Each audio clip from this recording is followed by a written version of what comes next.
Mr. Brian Rosenbaum, welcome. And I want to pivot to your success as well and I've talked to Karina Sadler, who's been on the show before, has a lot of great tips, and we have a full Priceless advice interview as well. But I think that one of the many hats or skills that's often lacking with leaders of volunteers, or if they're trying to help their agency or they're starting to go on their own or do some speaking or some consulting, is that building your own personal or professional website. So if you have a few more Tuesday tips to share about that process and how you think it's best to lay out that plan, I think a lot of people will benefit from that nugget of wisdom. Yeah, I absolutely agree with you. I mean, more happens inside the internet than outside of it these days. And any person or professional like looking to control their online image, share their work, attract clients, get noticed by recruiters or prospective employers, or just like display your creativity and the brilliance that you are, should consider building your own website. And if that sounds intimidating, I would advise people to take a breath. There is a step-by-step process. You can turn your vision into your personal brand's new home on the internet. And it really starts with why. Why are you building this? Why do you want to build this home for yourself? Is it to show off your brand and control your image? Is it to show off your accomplishments? Is it sharing your passion? Is it to advocate for causes? Think about your why, because your why defines your worth, right? Then who's your audience? What's the story you want to tell about yourself? What are the common interests that you share with your target audience? If your website is geared towards marketing yourselves, what skills are potential clients or employers looking for when they land on your page? Once you figure out your audience and you decide on the information that you want to share, then form can follow function, right? And form is a lot of different things. It's tone, it's content, it's visuals, and it's also calls to action. So when you're starting to think about structure, then you should always have an about page. I think that's like the one thing that no website should be without. But from there, you have a lot of freedom and a flexibility to create a little world that hopefully is not too big.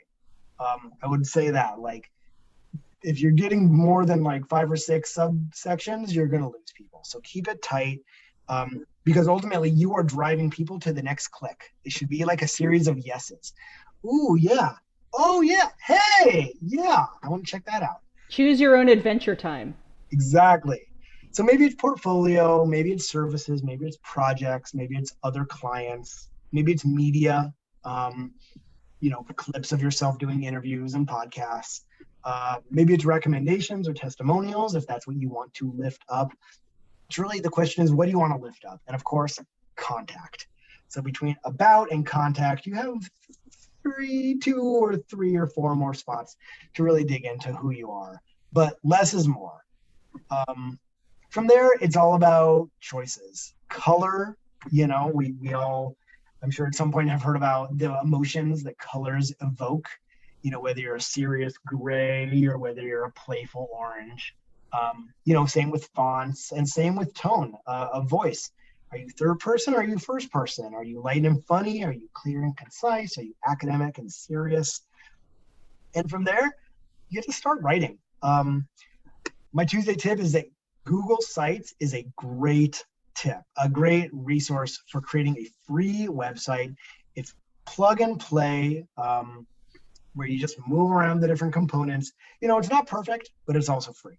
You got to purchase a domain, but you can find them for $12 a year, which, yeah, you can spare, 3 coffees a year to fund your website. And actually Google walks you through it. So they're not paying me, but Google Sites made it really easy for me to do it. And anyone looking for an example, feel free to head to the show notes.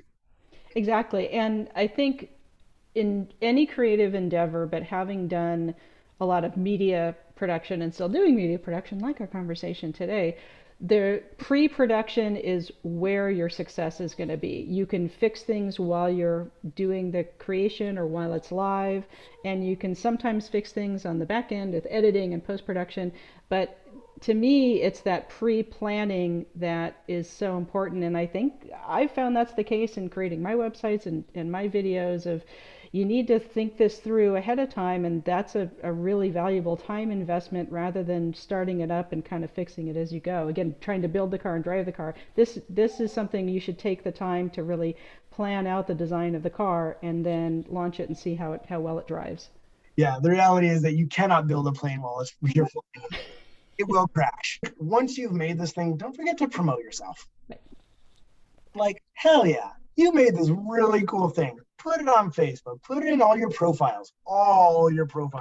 Twitter, Facebook, LinkedIn, definitely LinkedIn, right? And like, share with your friends and family. I would also just encourage anyone thinking about website and all of the things in that, like, go find some examples. Don't reinvent the wheel. Just figure out what someone else is doing and mostly copy them and change the font and change the color and change the photo. And no one's gonna look twice and say, hey, you copied this person over in Spain.